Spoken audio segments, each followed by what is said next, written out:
नमस्कार साथियों और विद्यार्थियों। आज मैं गोस्वामी तुलसीदास जी की गीतावली पर बात करूंगा। गोस्वामी तुलसीदास जी की पुस्तक गीतावली भी राम कथा से परिपूर्ण है। कुछ और पद भी हैं। सबसे पहली, किसी पद की व्याख्या करते समय विशेषताओं पर भी ध्यान देना पड़ता है। वर्णन से पहले हमें लिखना पड़ता है काव्य सौंदर्य में भाषा को।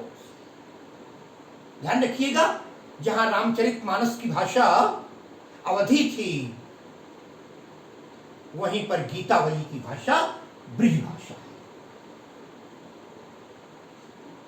भाषा ध्यान रखिएगा, जब भी काव्य सौंदर्य लिखें, आप विशेषताएं लिखें, तो पहली भाषा को, भाषा के बाद आती है शैली। शैली का मतलब होता है छंद। जो मैं प्रस्तुत करने जा रहा हूं वो पद शैली है, इसलिए आप लिखेंगे पद शैली। भाषा हो गई, शैली हो गई। आइए पढ़ाते समय बताएंगे बाद में। जननी निरखत बान धनुइया। जननी, शुरुआत मां से है। वर्णन उस समय का है, भगवान राम अपनी पत्नी सीता और अपने भाई लक्ष्मण के साथ कैकेयी और दशरथ की आज्ञा लेकर वनवास चले जाते। 14 वर्ष का वनवास हो जाता है। मां कौशल्या व्याकुल हैं। एक मां जब अपने बच्चे के लिए व्याकुल होती है, तब केवल कहने को शरीर में प्राण होते हैं। उसकी अनंत वेदना, उसकी हृदय की पीड़ा, उसका वात्सल्य उमड़ता रहता है। बच्चा कितना बड़ा हो जाए, मां के लिए छोटा रहता है। आज राम नहीं है। जननी निरखत, मां जो है निरखत, निरखत कहते हैं देख रही है। क्या देख रही है? बाण धनुइया। बचपन के राम के खेले हुए धनुष और बाण रखे हुए। धनुइया कहाँ है? याद होगा आपको, लक्ष्मण जी ने परशुराम जी से कहा था, बहु धनु ही तोरी ललिकाई, कबहु न असरिस कीन गोसाई, धनु ही छोटा रूप। आज राम का धनुष और बाण छोटे छोटे, जिनको लेकर वो खेला करते थे, आज राम के उस धनुष बाण को निरख रही हैं, ध्यान से देख रही हैं, और उनकी आंखों के सामने राम का वो रूप प्रस्तुत हो रहा है। स्वाभाविक है, जननी निरखत बाण धनुइया। बाण और धनुष को झड़ती हैं, बार बार उर नैनन लावती। उसे ही लगा लेती हैं, उससे हृदय से, बार बार, एक बार नहीं, बार बार उसको अपने हृदय से लगा लेती हैं। आंखें बंद करके आंखों तक ले जाती हैं। प्रेम के लिए दो चीजें हैं, नेत्र बाहरी प्रेम देखते हैं, और प्रेम की वास्तविकता हृदय में होती है। मां का हृदय और नेत्र दोनों ही राम के प्रेम में डूबे हुए हैं, सराबोर। साथियों, बार बार आ गया, इसलिए पुनरुक्ति प्रकाश अलंकार।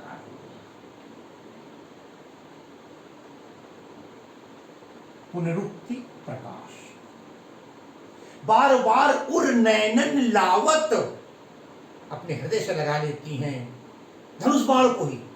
नैनन लावत, नेत्रों के सामने ले जाती हैं, बार बार देखती हैं, याद करती हूँ कभी राम से टूट गया था, फिर बनवाया गया था, फिर ये हुआ था। नाना प्रकार की स्मृतियां उनके सामने सजीव हो उठी हैं, मुखरित हो चुके हैं नेत्रों के सामने।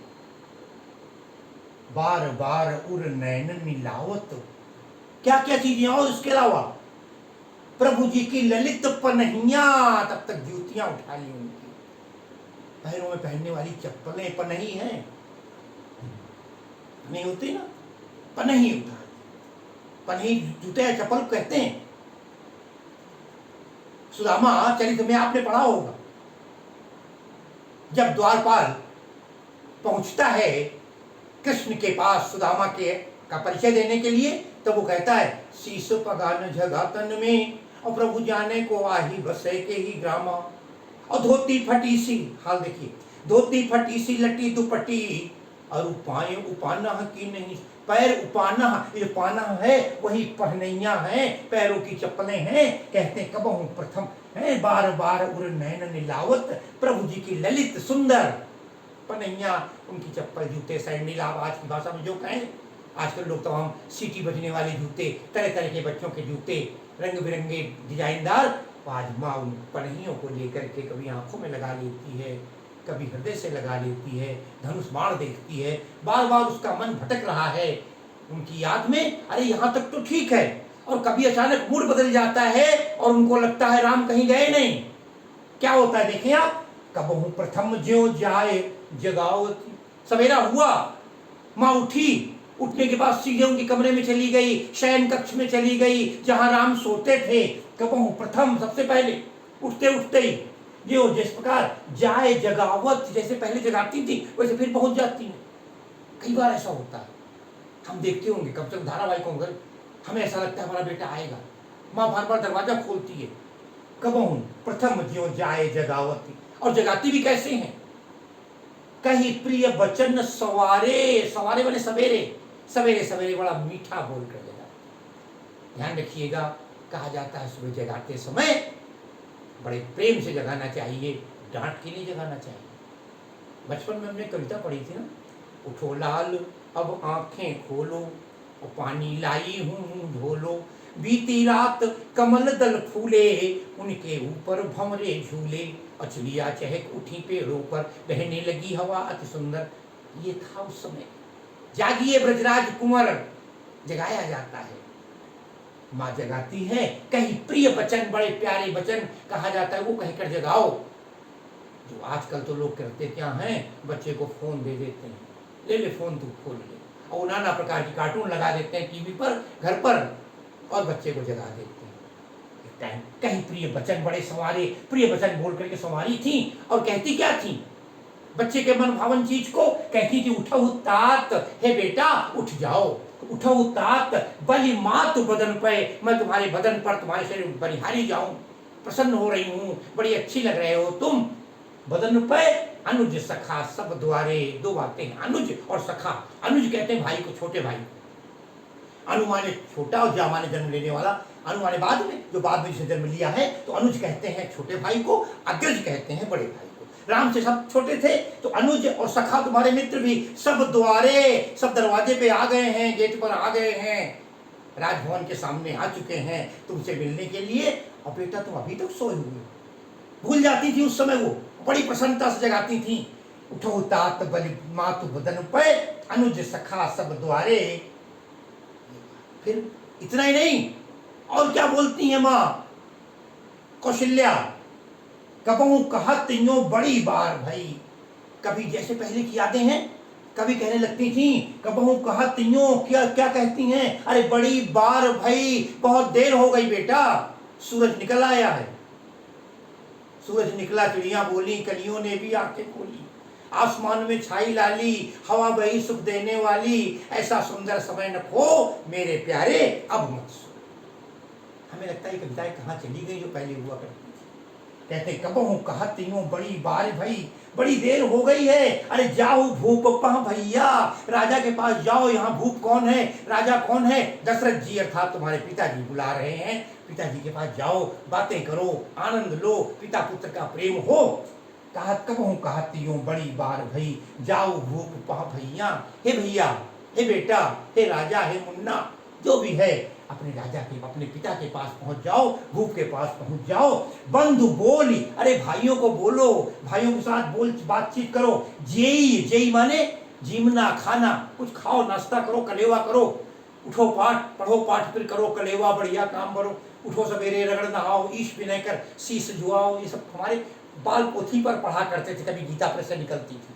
उठो सवेरे, रगड़ नहाओ, ईश विनय कर, शीश झुकाओ, छुओ बड़ों के हरदम पैर, करना कभी किसी से न बैर, पढ़ो पाठ फिर करो कलेवा, बढ़िया काम बड़ों की सेवा। आज माँ कहती है बंधु बोली, अरे अपने भाइयों को बुला करके सबको एक साथ क्या करो, जेई, जेवन करो, भोजन करो, नाश्ता करो, ब्रेकफास्ट करो, कलेवा करो। है। बंधु बोल जेई, क्या खाओ, जो भाव है, जो तुम्हारा मन हो। आज तो माँ कहती है बेटा उठ जा, तुम्हारे लिए मैगी बना दूंगी, बच्चा उठ जाता है। मगर यहाँ तो बंधु बोल जेई, जो भाव है। और कृष्ण को क्या अच्छा लगता था ना, पहले कृष्ण अपने मन भावन चीज अच्छी लगनी चाहिए। कृष्ण ने कहा था ना, काचो दूध पियावत पची पची, अरे दे तन माखन रोटी, उन्हें माखन रोटी अच्छी लगती थी। कृष्ण और राम के लिए दूसरी धूर भरे तनुआए, भूपति बिहसी गोद बैठाए। दधि चिवड़ा उपहार, जो भी यहाँ का भोजन है, जो प्रिय है, लेकिन जो भाव है, जो तुम्हें अच्छा लगे। जैसे पहले कहा करती होंगी, आज इस समय भूल गई है कि कृष्ण राम नहीं है, और जगाने आ जाती हैं कभी कभी।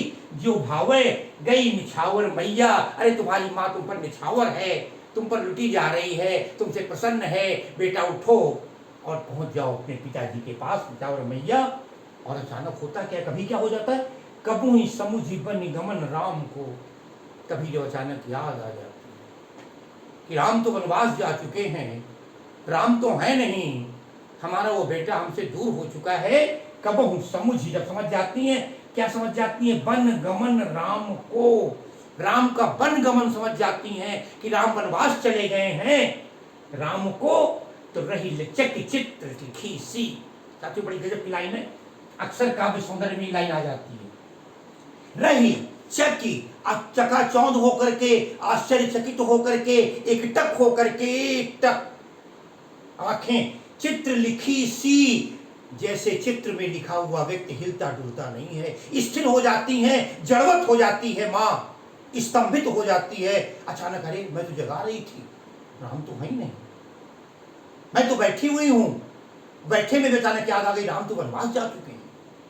तो जैसे चित्र में लिखा हुआ व्यक्ति न बोल पाता है, न हिल पाता है, न डोल पाता है, वही स्थिति माँ कौशल्या की हो जाती है। साथियों चित्र लिखी सी, अलंकार उपमा, अनुप्रास कई जगह, ज्यों जाए जगावत वगैरह कई जगह मिल जाएगा आपको। उपमा भी है, अनुप्रास भी है।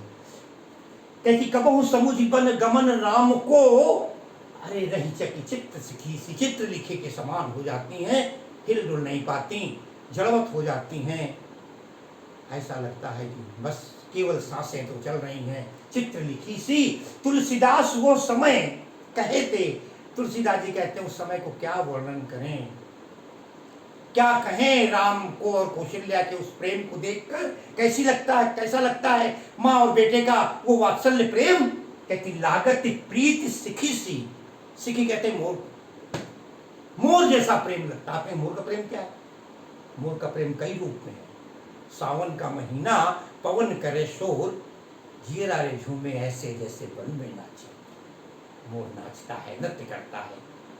जब मोरनी नाचती रहती नाचती रहती नाचती रहती, भूल जाती, बड़ी प्रसन्न हो जाती है, ऊपर प्रसन्न हुई है बुलाने, लेकिन जब अपने पैरों की ओर देखती है अचानक, तब रोने लगती है, दुखी हो जाती है।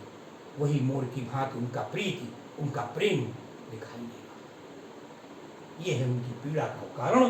तुलसीदास वह समय कहे थे, लागती प्रीति सिखी सी। साथियों यह अलंकार बता दिया, रस हो गया, छंद हो गया, है ना, भाषा हो गई, माधुर्य गुण है, मधुरता भरी हुई है।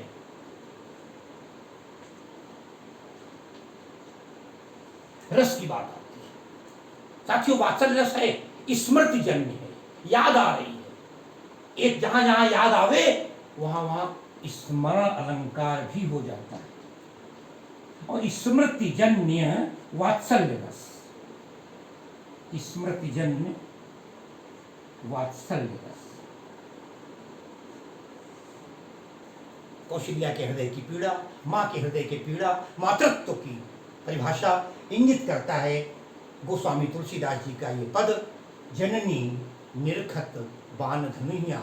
और इसी के साथ मैं अपनी आज की कक्षा को विराम देता हूँ। बहुत बहुत धन्यवाद।